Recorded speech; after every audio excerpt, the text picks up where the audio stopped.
जय श्री राधे, जय श्री कृष्ण। आज पुनः हम लोग 16वें अध्याय में प्रवेश करते हैं, जो सहज और सरल हिंदी रूपांतर हो करके प्रतिदिन पूजा में हम लोग गीता जी के पाठ को स्वीकार करें, सहभागी करें अर्थात सम्मिलित करें। ये लोक और परलोक दोनों को सार्थकता देने में सक्षम है। हमें गीता जी जीना सिखाती है, हमें कर्म करना सिखाती है, हमें कर्तव्यों का पालन करना सिखाती है, अहलोक और परलोक सबको सार्थकता देती है। अर्जुन के हृदय की जो शंका है उनका सहजता से समाधान करते हैं। हम प्रारंभ करते हैं 16वां अध्याय। नारायणं नमस्कृत्यं नरं चैव नरोत्तमं देवीं सरस्वतीं व्यासं ततो जयमुदीरयेत्। व्यासाय व्यासरूपाय विष्णवे नमो वे ब्रह्मांड हृदय वशिष्ठाय नमो नमः। भगवान श्याम सुंदर को सत सत नमन प्रणाम। नरों में उत्तम अर्जुन को भी सत सत प्रणाम। व्यास भगवान को सत सत नमन और सरस्वती माँ को भी सत सत प्रणाम। जय श्री राधे, जय श्री कृष्ण। हम प्रारंभ करते हैं 16वें अध्याय, जहाँ भगवान श्याम सुंदर अर्जुन से कह रहे हैं कि दो प्रकार के जीवन हैं। एक शास्त्रों के अनुसार चलते हैं, वेदों के अनुसार चलते हैं, जिन्हें हम देवी संपदा कहते हैं। एक शास्त्रों से विपरीत चलते हैं, उन्हें हमें आसुरी स्वभाव वाले कहते हैं, आसुरी संपदाएं कहते हैं। हरि ध्यान योग में दृढ़ निर्मलता, भय से रहित शत्रु गुणदान, इंद्रिय दमन गुरु की पूजा, उत्तम कर्म वेद का ज्ञान। ये वेदों ने कहा है। ध्यान योग, दृढ़ता, निर्मलता, भय से रहित सतोगुण और दान पुण्य करने की क्षमता, इंद्रिय दमनता, गुरु की सेवा, ये वेदों ने कहा है। और शांति अहिंसा त्याग सत्य धर, अर्जुन बैर क्रोध त्यागे, निंदा आसक्ति कोमलता, शास्त्र रहित इच्छा त्यागे। जो शास्त्रों ने नहीं कहा है, हमारे मुनीषी लोग नहीं कहते, हमारी समाज नहीं कहती, वो कार्य नहीं करने चाहिए। शांति को धारण करें, अहिंसा को स्वीकार करें, त्याग की भावनाएं हमेशा हृदय में रखें, सत्य को हृदय में धारण करें। अर्जुन बैर क्रोध को भी त्याग दे, ये देवी संपदाओं का बखान है। और तेज क्षमा बाहर की रे सोदी, शत्रु भाव नहीं पावे, अभिमान न अर्जुन धैर्य बहुत है, देव संपदा तू पावे। तेज क्षमा बाहर की शुद्धि, शत्रु भाव को त्याग दे, अभिमान और धैर्य, अभिमान का त्याग कर दे और धैर्य को धारण करे, ये देवी संपदाएं हैं। अर्जुन दाम में घमंड क्रोध सब, अभिमान कठोर तपा लेता, स्वभाव आसुरी जानो अर्जुन, अज्ञान हृदय में धर लेता। आसुरी स्वभाव क्या है कि दम्भ धारण कर ले, घमंड को अपने हृदय में धारण, क्रोध को रखे, अहंकारी हो जाए, अवमानी हो जाए, कठोर वचन बोलने वाला हो, स्वभाव उसका आसुरी हो जाता है, अज्ञान हृदय में धारण करता है, वो आसुरी स्वभाव वाला होता है। देवी संपदा मुक्ति कर दे। अब ये दो स्वभाव है, उनके गुण क्या है? और देवी संपदा मुक्ति कर दे, आसुरी बांधे बंधन में, देवी संपदा लेके रे आया, शोक न कर तू यारण में। देवी जो संपदा है वो हमें बंधनों से मुक्त कर देती है, क्योंकि देवी संपदा में सतोगुण होता है, सहजता होता है, कर्तव्यों का भार हमारे ऊपर नहीं होता है।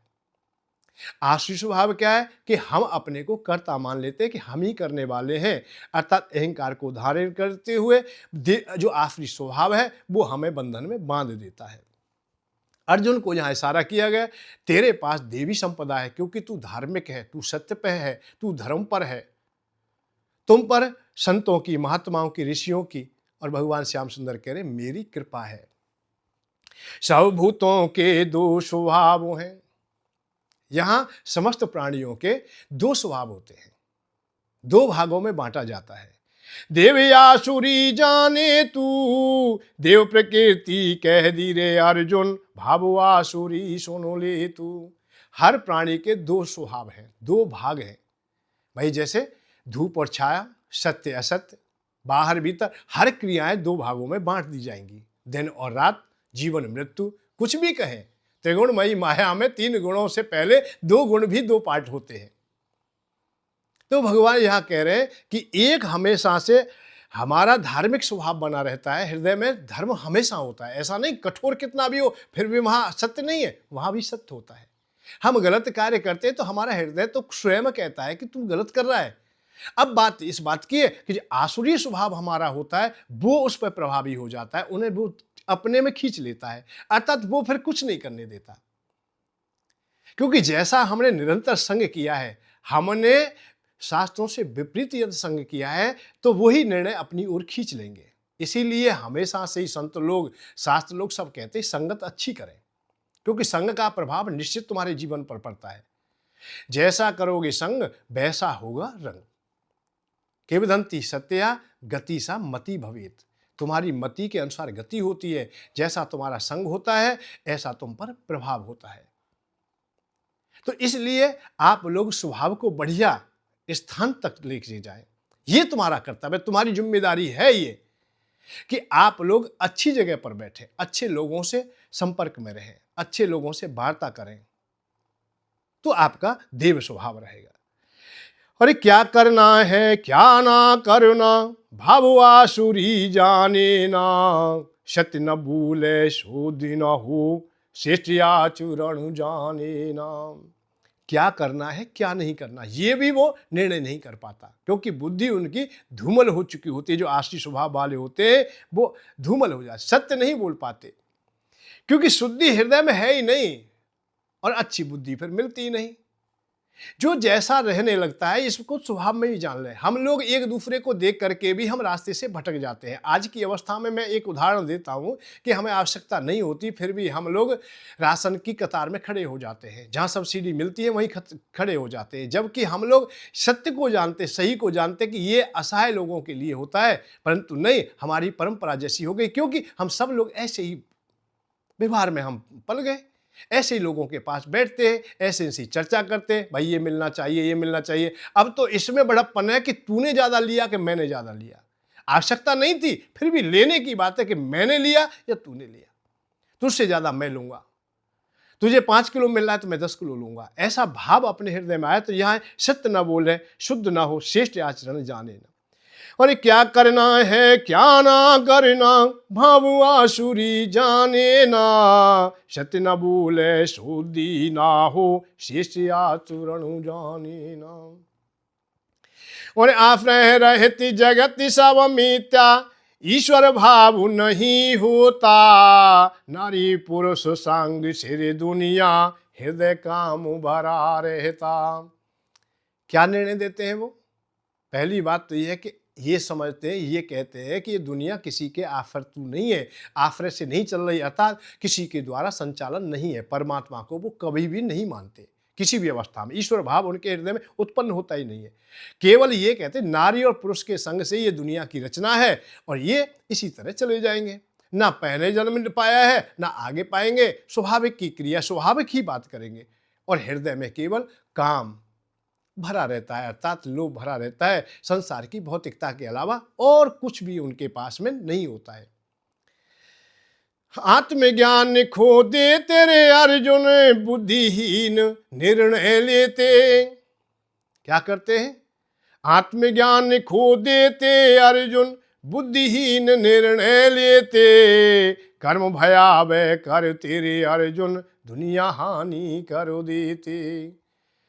वो कर्म भयानक तक कर देते हैं, आत्मज्ञान को खो देते हैं, आत्मा का भी हनन कर देते हैं, वो मिथ्यावाद की ओर चले जाते हैं, बुद्धिहीन हो जाती है। उनके निर्णय भी ऐसे ही होते हैं जो विपरीत होते हैं, भयावह निर्णय लेते हैं।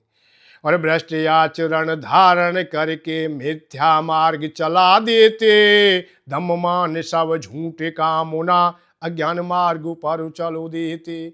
जो दम्भी लोग हैं, जो आश्रित स्वभाव वाले हैं, वो भ्रष्ट मार्ग से भ्रष्ट होकर के, शास्त्र और वेदों से विपरीत होकर के मिथ्या मार्ग चला देते। नाना प्रकार की आज दूध हम लोग देखते हैं, पंथ चल रहे हैं या संप्रदाएं चलती हैं या धर्म चलते हैं, हम अलग अलग चले जाते हैं। सबसे पहले ये क्या अपराध करते हैं, इस बात को ध्यान दीजिए। सबसे पहले इस संसार में केवल सनातन धर्म ही था, जो वेदों के द्वारा निर्धारित किया गया। फिर हमने उनको नहीं स्वीकार किया तो हमने अनेकों मत और पंथों को प्राकट्य में लाए। अब यहां बात आती है कि वो कहां से प्रारंभ हुआ।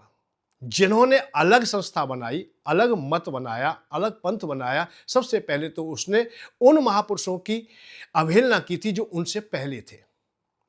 वो गुरुजन थे, जो उन्हीं के गुरु थे, जिन्होंने शिक्षा दी थी, उन्हीं की परंपराओं को उन्होंने ठुकराया। जैसे आज कह तो देते हैं हम लोग कि भाई गुरु नहीं बदलना चाहिए, गुरु नहीं छोड़ना चाहिए, गुरु का अपमान होता है। परंतु संप्रदाय जब प्रारंभ हुई, कहीं से भी हुई, और कोई भी अवस्था में मत पंथ या मजहब तैयार हुए, तो उन्होंने पहले गुरु जो गुरुजन लोग थे उनकी परंपरा को त्याग के नई परंपराओं को प्रारंभ किया। जो हमारा श्रेष्ठ गुरु है, जिसने परंपरा प्रारंभ की है, वो ही अपने गुरु की अवहेलना करके नए पंथ का निर्माण किया, अपनी रुचि के अनुसार, अपनी इच्छा के अनुसार, अपनी सुविधा के अनुसार। और सबसे पहले एक था कि मैं उस सत्ता को नहीं मानूंगा जो पहले से चली आ रही है, मेरे द्वारा नई सत्ता प्रारंभ की जाए। जैसे आज हम देखते हैं राजनीतिक पार्टियों में से एक में से अनेक प्रकट होती हैं, और जब प्रकट होने के बाद में जिससे उसकी उत्पत्ति हुई है उसी की वो अवहेलना करता है, उसको वो बेकार बताता है, तुच्छ कहता है, झूठी कहता है, फरेब वाली कहेगा, बहुत बात कहेगा जिससे वो उत्पन्न हुआ है। तो यही बात है, आत्मज्ञान को खो देते हैं वो। हरे आत्मज्ञान खो दे तेरे अर्जुन बुद्धिहीन निर्णय लेते, कर्म बयावे करते अर्जुन दुनिया हानि कर देते। दुनिया की वो हानि कर देते हैं, अर्थात दुनिया को विपरीत मार्ग पे ले जाते हैं।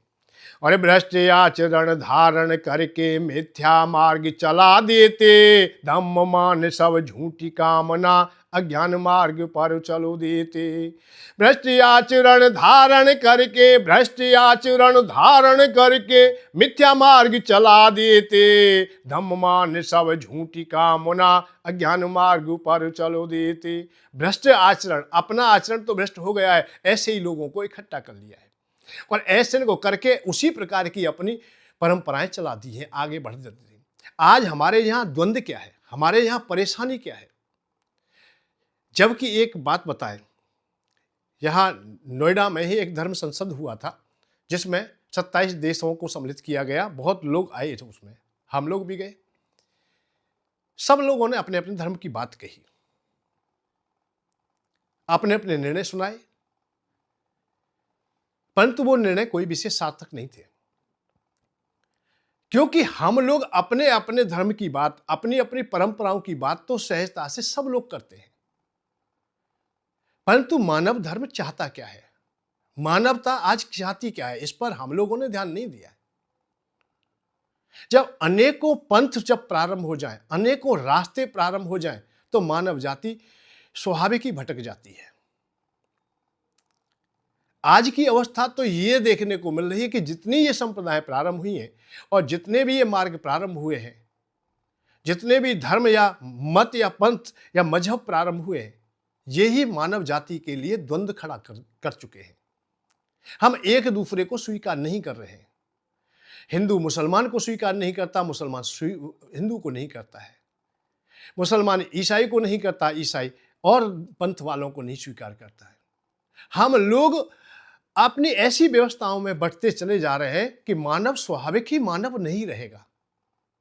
हम एक दूसरे को मानव मानने को तैयार ही नहीं है कि ये मानव भी है या ये मानव है, जबकि सनातन धर्म ने यही दिया था। हमको यदि विभाजन भी किया है तो गुण कर्म के अनुसार उनको निहित कर दिया गया कि आप लोग ये काम करेंगे, आप ये करेंगे, आप ये करेंगे, पर रहेंगे आप लोग सब लोग सनातनी ही।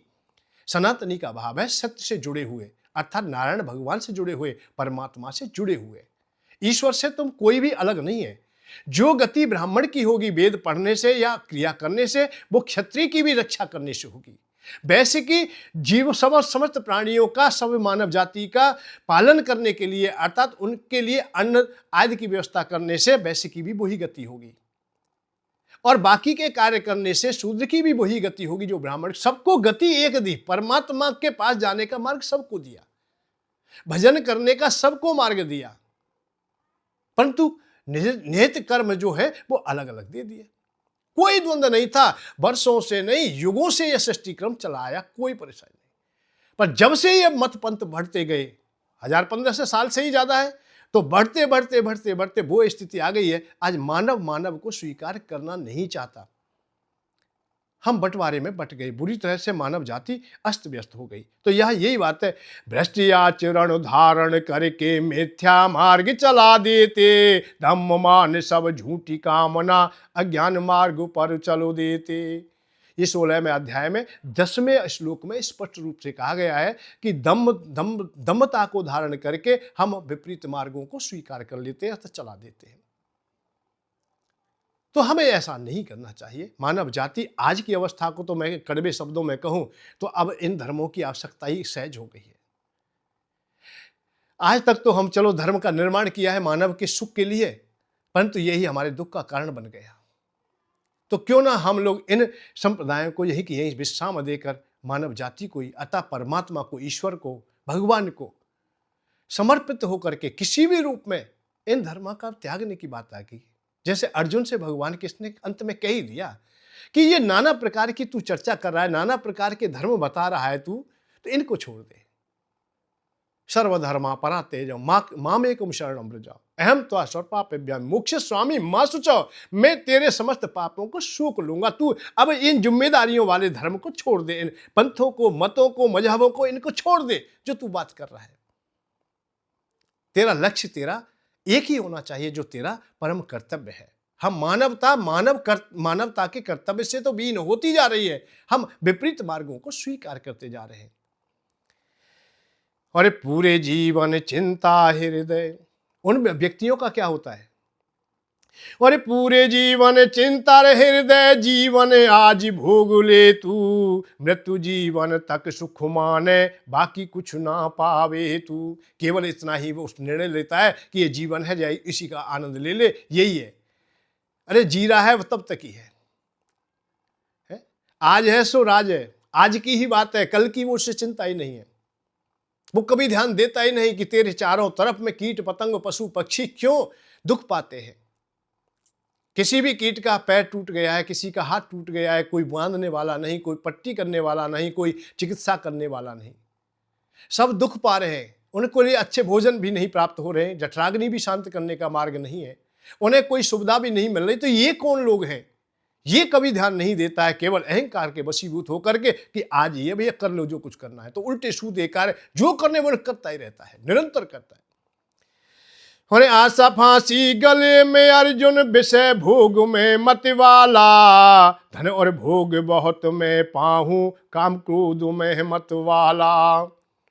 आशा की फांसी, निरंतर धन चाहता है, संपदा चाहता है, विषय भोगों में ही रहता है, उसका अंत कहीं देखने को नहीं मिलता, कहीं विश्राम पाता नहीं है। ये वही लोग हैं जो मानवता से गिर चुके हैं। बहुत लोग कहते हैं कि धन से पेट नहीं भरता है या भोगों से पेट नहीं भरता है। नहीं भरता है, निश्चित भरता है। उन लोगों का नहीं भरता है जो बहुत कुछ अधूरे हैं, जो पात्र नहीं है, जिनके पास पात्र नहीं है उनकी अंजलि नहीं भरती। जिनके पास पात्र है वो भर जाते हैं। पात्र का भाव है कि वेद शास्त्रों को मानिए, अपनी संस्कृति समाज को मानिए, ये धर्म क्या कहता है उसको स्वीकार कीजिए। सनातन धर्म के अलावा कोई मानव जाति को श्रेष्ठता देने में सक्षम है ही नहीं। कहीं तो क्रोध और आवेश में ही धर्म की स्थापना हुई है, कहीं लोभ या काम में हुई है, कहीं अहंकार में हुई है, कहीं द्वेष में हुई है, और बगैर द्वेष के तो कोई दूसरा मत पंथ प्राकट में आया ही नहीं। एक पंक्ति थी, झूठी पंक्ति थी, मजहब नहीं सिखाता आपस में बैर रखना, जबकि मजहब ही आपस में बैर की नीम है, और वो ही ऐसी नीम है, और नीम नहीं, मैं तो ये को पूरी बिल्डिंग है, पूरा मकान है, ये मजहब ही तो है। क्योंकि जिस दिन उसने अपनी मजबूती की, जिस दिन उसने अपना निर्माण किया, उसने द्वेष से ही पैदा हुआ, और द्वेष रूपी बीज से जो पैदा हुआ है वो सदैव द्वेष करेगा। जो घृणा से पैदा हुआ है वो घृणा ही रखेगा, और जो प्रेम से पैदा हुआ है वो प्रेम से रखेगा। जैसा बीज होगा ऐसे ही अंकुर होंगे, ऐसे ही वृक्षावली होंगी, लता पता होंगे, ऐसे ही फल होंगे। बीज ही विपरीत है, वो घृणा से पैदा हुआ, गुरु से घृणा करके आया, अपने स्वामी से घृणा करके आया, अपने से ऊपर जो पूर्वज थे उनसे घृणा करके वो अलग हुआ, उनकी परंपराओं से विपरीत उसने परंपराओं को प्राकट्य में लाया, इसलिए वो घृणा से पैदा है, वो कभी शांति दे ही नहीं सकता है, शांति का मार्ग हो ही नहीं सकता है। तो यह भगवान श्याम सुंदर पूरी तरीका से, बहुत बढ़िया तरीका से समझा रहे।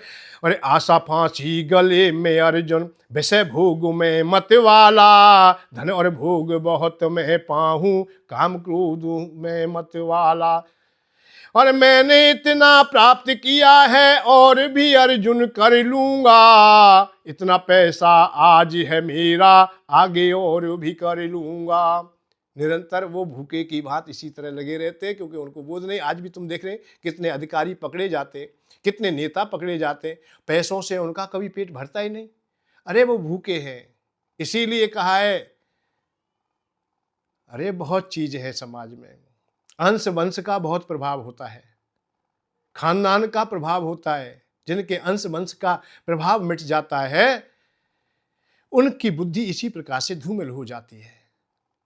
एक व्यक्ति भोजन करने के बाद, संतुष्ट होने के बाद में फिर भोजन करने की कामना नहीं रखता है। एक लोभी व्यक्ति ऐसा होता है, 50-100 रुपये उसे दे दिए, मान के भैया तो और 100 रुपये ले लीजिए, 2 लड्डू और खा लीजिए, चाहे वो मर जाए खा के, पर 100 रुपये के लोभ में 2 लड्डू फिर भी खा लेगा। बहुत उदाहरण है, ऐसा नहीं कि मैं वैसे ही कह रहा हूं, मैंने तो प्रत्यक्ष देखा है। पर एक है, उसे 1000 भी दो, 10,000 भी दो, दोबारा नहीं खाएगा। भैया मैं पूर्ण हूं, अब मैं नहीं खा सकता, मेरी इच्छा बिल्कुल नहीं है। तो जो संतुष्ट होते हैं वो संतुष्ट होते हैं, ऐसा नहीं संतुष्ट नहीं होते। ऐसे ही संसार के समस्त भोगों से भी संतुष्टि मिलती है, निश्चित मिलती है, पर मिलेगी उन्हीं को जो पूर्ण होंगे, जो सहज होंगे, जो रजोगुण से सतोगुण में प्रवेश कर रहे होंगे।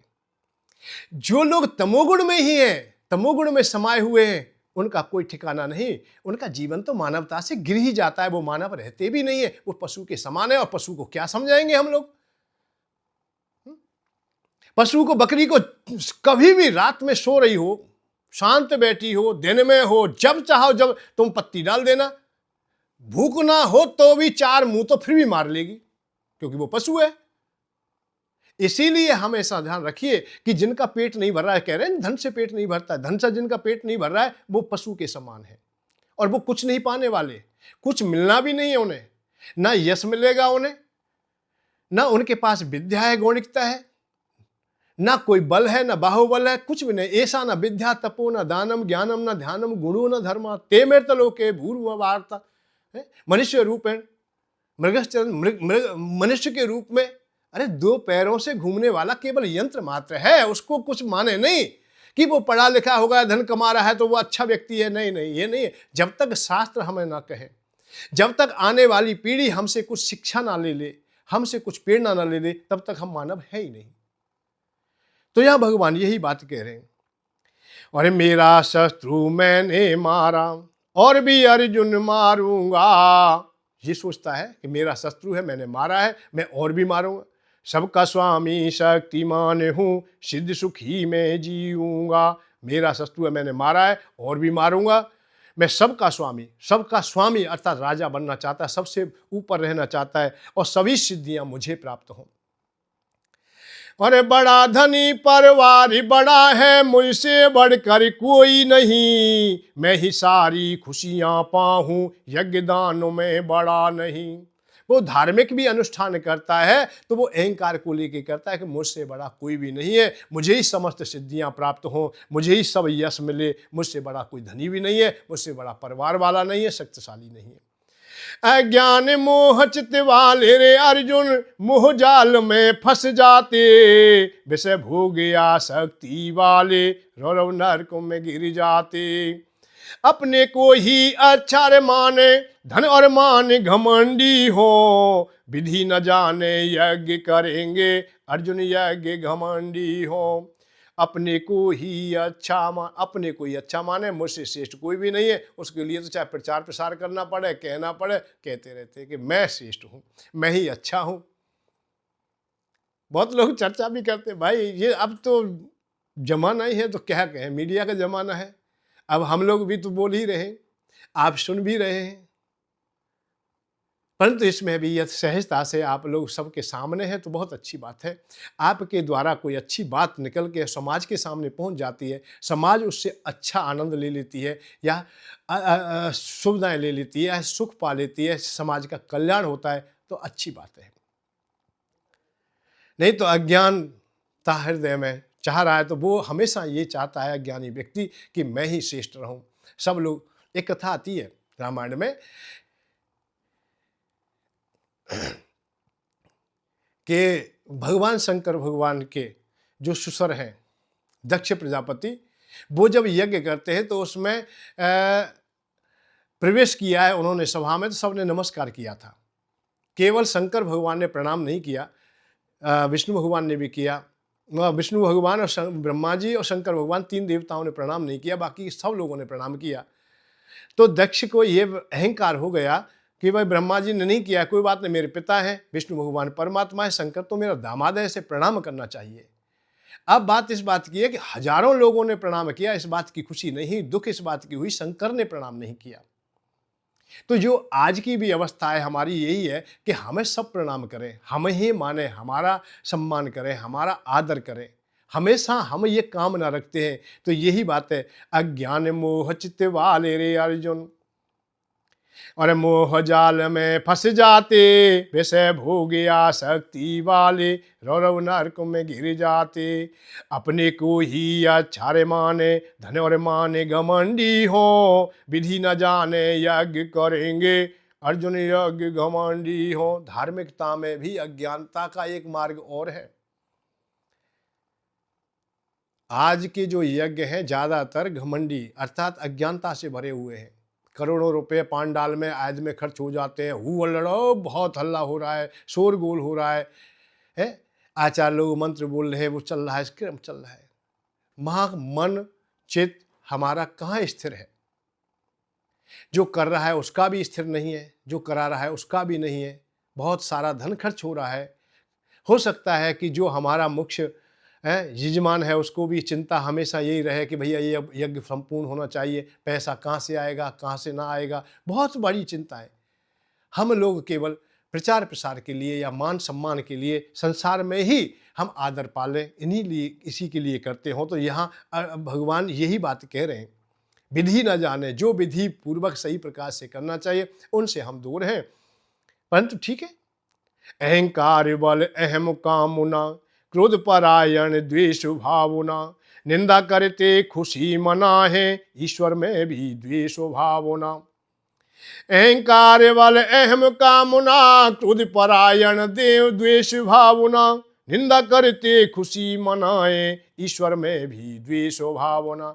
ईश्वर के भी चरित्रों में हम लोग द्वेष भावना रखते हैं, विपरीत भाव रखते हैं। देखे ना, बहुत लोग ईश्वर की कथाओं में भी नाना प्रकार की त्रुटियां लगाते रहते हैं कि ये ऐसे नहीं है, ये ऐसे नहीं है, ऐसा नहीं हो सकता है, ऐसा नहीं हो सकता है।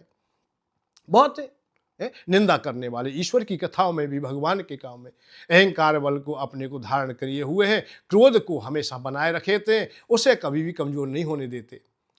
और नरादमी पापी द्वेषी को अर्जुन पापी यूं देता, पाप कर्म करते बहुत तेरे बार बार योनि देता। अब इन लोगों की गति क्या होती है? भगवान कह रहे कि ऐसे लोग जो होते हैं, जो विपरीत रास्ता का अनुसरण करते हैं, जो वेदों से विपरीत चलते हैं, समाज से विपरीत चलते हैं, सब लोगों से विपरीत चलते हैं, किसी की भी सुनते नहीं, मर्यादाओं को जो तोड़ते हैं, कर्महीन हो जाते हैं और मर्यादाओं से भी विहीन हो जाते हैं। ऐसे लोगों का क्या होता है कि उन्हें मैं नराधमों को पाप योनियों में डाल देता हूं।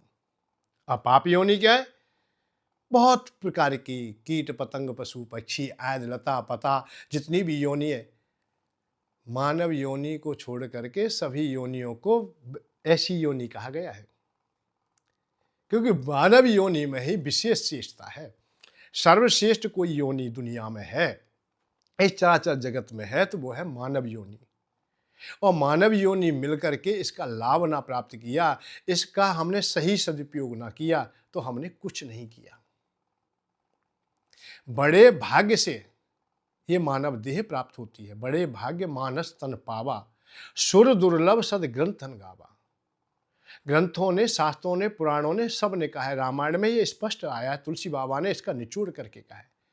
नरतन समनऊ नरतन सब नहीं कब ने उदेही, जीव चराचर जांचत ते ही। तुलसी बाबा ने तो यहाँ तक कहा कि मैंने इसे परख के, इसे खूब कसौटी पर कस के ये देखा है कि नर के समान, मानव के समान ऐसी श्रेष्ठ कोई योनि दूसरी नहीं है। अब इसे हम लोग व्यर्थ में गंवा दें, ये हमारी स्वाभाविक भूल है। इसकी जिम्मेदारी भगवान नहीं लेते, क्योंकि भगवान ने हमें बुद्धि दी है, हमें कर्म करने की क्षमता दी है, हमें हाथ दिए हैं, हमें विवेक दिया है, हमारे पास सब कुछ दिया है।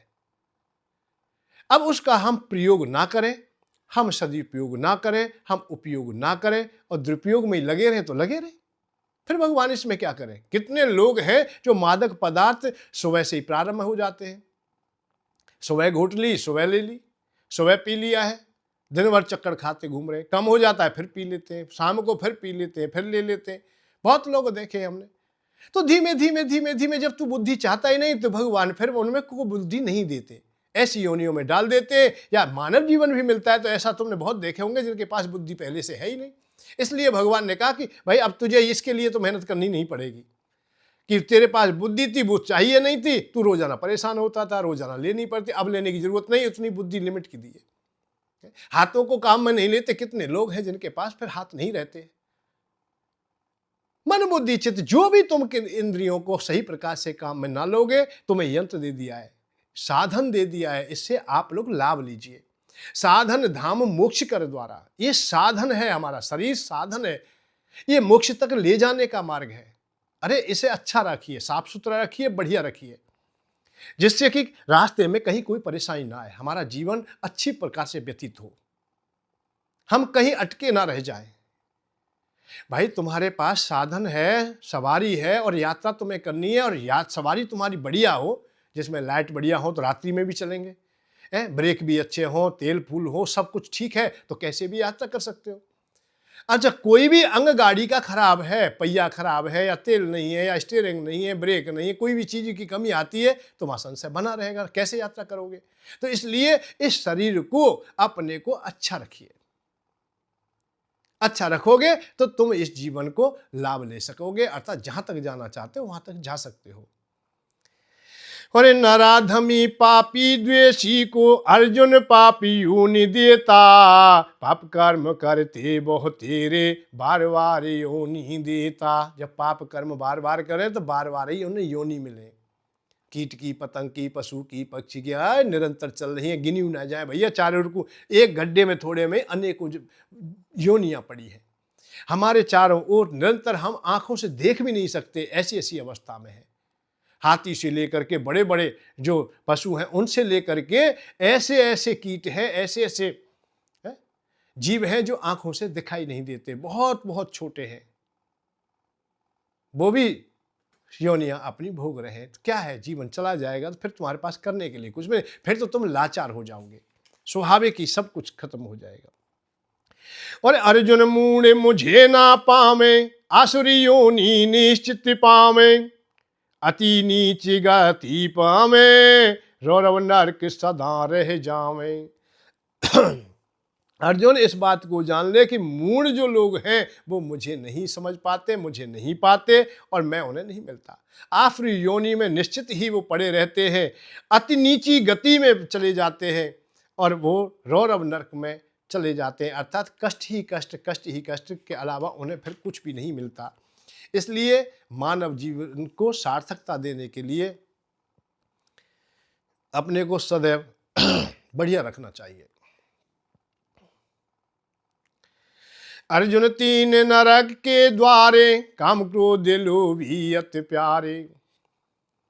ये 21 में श्लोक में 16वें अध्याय कह रहे हैं भगवान, और अर्जुन तीन नरक के द्वारे, काम क्रोध लोभी अति प्यारे, आत्मनाश अधोगति पामे, त्यागे अर्जुन मेरे प्यारे। हे अर्जुन, नरक के 3 द्वार हैं, विशेष करके काम, क्रोध और लोभ। काम में कामी पुरुष, लोभी पुरुष और क्रोधी पुरुष, क्योंकि ये एक ऐसे विषय हैं जब ये आते हैं और अपने प्रभाव को पूर्ण रूपेण लेके आते हैं तो ये मानव के विवेक को, बुद्धि को खत्म कर देते हैं। जहां अंधापन आ जाएगा इन विषयों में, जहां तीव्रता आ जाएगी, वहां तुम्हारा विवेक कमजोर हो जाएगा। और विवेक जहां कमजोर हुआ तो ये तीनों में से एक ही इतना सक्षम है कि तुम्हें रौरव नरक की ओर ले जाए, आज ही तुम्हारी जेल करा दे। भाई काम के अधीन हो जाओ, आप कहीं उल्टा सीधा काम करने लगो तो आज ही जेल चले जाओगे। ये रौरव नरक प्रत्यक्ष ही तो है? मार पिटाई होगी, तुम्हारा अपमान होगा, समाज में अपमान होगा, सब कुछ नुकसान हो जाएगा। क्रोध हो जाता है, क्रोध में अत्यंत क्रोधी हो जाते हो, किसी का हानि कर देते हो, किसी को मार देते हो, किसी को गाली देते हो, तो आज ही तुम जेल चले जाओगे या जीवन बर्बाद हो सकता है। आप अत्यंत लोभ आ जाए किसी की वस्तु को देख के, धन को, संपत्ति को देख के चोरी कर लो आप लोग, तो आज ही तुम जेल चले जाओगे। तो यहां भगवान कह रहे हैं अर्जुन से, अर्जुन तीन नरक के द्वारे, काम क्रोध लोभी अति प्यारे, आत्मनाशे अधोगति पावे, त्यागे अर्जुन मेरे प्यारे। इनको केवल वही त्याग पाता है जो मेरा प्यारा है या मेरी ओर आता है, अतः रजोगुण से सतोगुण में प्रवेश करता है। और जब तक तमोगुण को पकड़े रखेगा तब तक ये तीनों नरक के द्वार उसको पकड़े रखेंगे। काम क्रोध मद लोभ नाथु नरक के पंथ, ये नरक के रास्ते इसीलिए बताए। और एक बात और बताते चले कि इनसे हम लोग दूर होना भी बड़ा कठिन है, तो इसलिए इसे विवेक की आरी से अतः समझदारी से इसे हमेशा सम रखें, इन्हें कभी भी प्रभावी ना होने दें। लोभ इतना ना बढ़ जाए कि दूसरे का धन हरण करने लगे, काम इतना ना बढ़ जाए कि किसी नारी का अपमान करने लगे, क्रोध इतना ना बढ़ जाए किसी निर्दोष की हम हत्या तक कर दें, अपमान कर दें। केवल इसको समुचित व्यवस्था में रखें। क्रोध की आवश्यकता है जितने की उतने का ही प्रयोग करें। लोभ जितना चाहिए, भाई भोजन चाहिए, हमें व्यवसाय करना है, हमें खेती करना है, हमने अपना काम करना है, अपने काम पर हम रखें, उतना ही लोभ रखें, उतना ही हृदय में काम रखें कि हमारी पत्नी है, हमें घर गृहस्थी चलानी है, वहां तक ही अपनी सीमा रखें। अपनी पत्नी से ही प्रेम करें तो तुम्हारा काम अच्छा बन जाएगा, तुम्हारा क्रोध भी सही रहेगा, तुम्हारा लोभ भी सही रहेगा। तो विषयों को समुचित व्यवस्था में रख लेंगे तो आप लोग सब ठीक रहेगा। विषयों में भी तीन गुण होते हैं।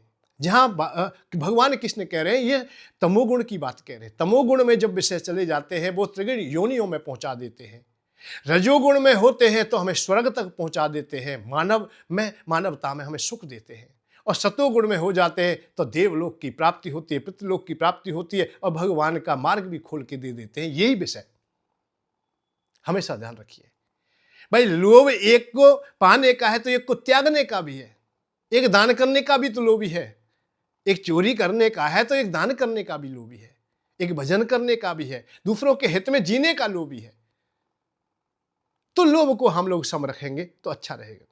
अर्जुन तीनों द्वार नरक के, छोड़ परम गति पावेगा, भगवत कर्म कर है सो अर्जुन, मुझे प्राप्ति हो जाएगा। भगवत की प्राप्ति करे, इन तीनों को छोड़ दे, अपने को सहज कर ले। छोड़ परम गति पावेगा, इन छोड़ने पर परम गति मिल जाती है। भगवान श्याम सुंदर बहुत अच्छी प्रकार से एक एक शब्द को बता रहे हैं। और मनमाना कर्म आचरण करता, शास्त्र विधि को त्याग दिया, गति न हो वै सुख ना सिद्धि, अर्जुन जीवन त्याग दिया। मनमाना कर्म आचरण करता, जो मनमाना अपने मन से ही अपना पे निर्णय लेकर के जो आचरण करता है, शास्त्र विधि को त्याग देता है, उसकी गति कभी नहीं होती, अच्छी गति नहीं मिलती, सुख नहीं मिलता है उसे अच्छी सिद्धियां प्राप्त नहीं होती। सिद्धि का बाद उसे कोई भी अच्छा प्रसाद नहीं मिलता, जीवन में कभी सुख नहीं मिलता है। अर्जुन जीवन उनका खत्म हो जाता है, बेकार हो जाता है। इस जीवन से बाहर आने के लिए उन्हें इन विषयों को त्यागना होगा। आफरीय जो स्वभाव है, आफरीय जो संपदा है, इसको त्याग दीजिए। मानव जीवन में हमेशा यही ध्यान रखें। भाई विषय तो बहुत कठिन है छूटना, गीता जी कह रही है कि इन्हें त्याग दीजिए, पर बहुत कठिन होता है। तो हमारा निर्णय तो केवल यही है, अपना अनुभव है कि विषयों के साथ रहते हुए भी हम लोग अच्छा मार्ग पा सकते हैं। उसी को हम लोग कर्मयोग कहते हैं, उसी को हम भक्ति योग कहते हैं। भक्तों के भी संतानें हैं। भक्त भी अपने जीवन की रक्षा करते हैं। भक्त भी शल्य वृत्ति के द्वारा या भिक्षा वृत्ति के द्वारा या खेती करके, परिश्रम करके, अपना यज्ञ हवन आचार पद्धति कोई भी काम करके, कर्म करके न्यायपूर्वक अपनी जीविका चलाते हैं। तो लोभ तो वहां भी था।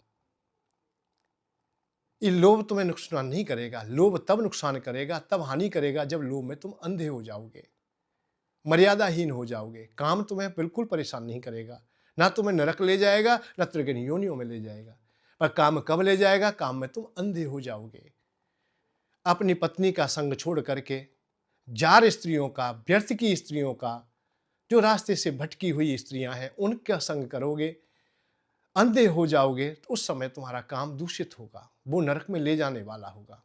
तुम्हारा क्रोध अच्छा हो, देश के लिए हो, धर्म के लिए हो, मानवता के लिए हो, समाज की रक्षा के लिए हो, देह की रक्षा के लिए हो, बहुत अच्छा रहेगा। धर्म की रक्षा के लिए हो, अच्छा रहेगा।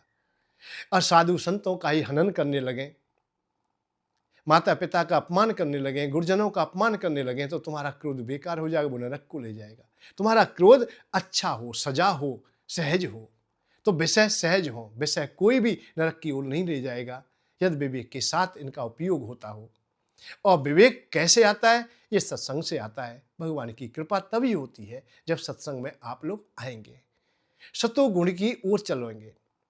देखो, रजोगुण, सतोगुण, तमोगुण, तीन ही गुण हैं। इन तीन गुणों को समझने का प्रयत्न करो, और अधिक है ही नहीं कुछ समझने के लिए। पूरे शास्त्र पुराण सब कुछ ये तीन बात समझा रहे हैं, और एक तो समझाने की भी नहीं है। तमोगुण कोई समझाने की बात नहीं। रजोगुण को सजा के रखिए, रजोगुण को अच्छा रखिए। रजोगुण सुख देता है।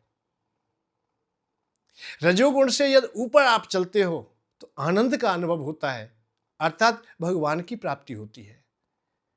रजोगुण हमें आगे की ओर ले जाता है, देवताओं से मिलाता है, हमें संसार के समस्त भोग देता है, हमें देवलोक में भी प्रतिष्ठित करता है, हमें पितृलोक में भी प्रतिष्ठित करता है। यदि हम अपने सतोगुण को शुद्ध कर लेते हैं, अच्छा कर लेते हैं, पवित्र पावन कर लेते हैं, निर्मल कर लेते हैं, सहज कर लेते हैं, तो सतोगुण और आगे चल जाता है, गुणातीत हो जाता है, तीनों गुणों से फिर अलग हो जाता है, सहज हो जाता है, अर्थात परम योग में चला जाता है। भगवान श्याम सुंदर यही योग की बात कह रहे हैं कि जो कुछ करते हुए मेरे ऊपर सहज, मेरे लिए सहज हो जा, समर्पण हो जा। कर्म करते हुए भी तू सहजता को प्राप्त करे, अर्थात संसार में रहते हुए भी तू मुझे प्राप्त कर लेगा।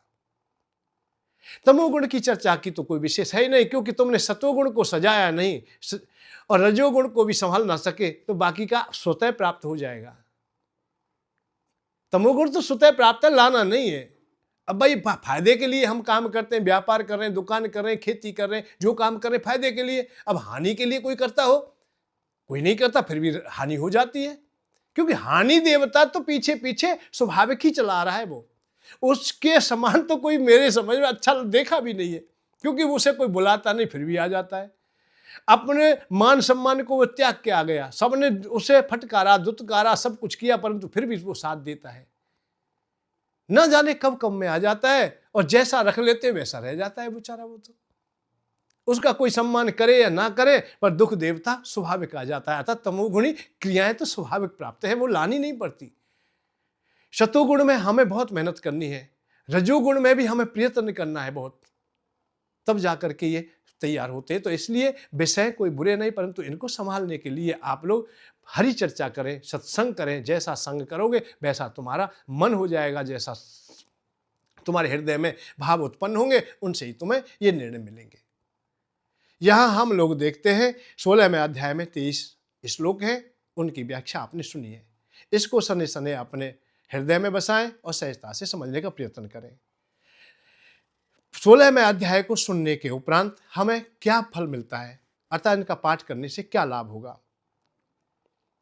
सांझ सवेरे पाठ करेगा, धन संपत्ति सब पावेगा।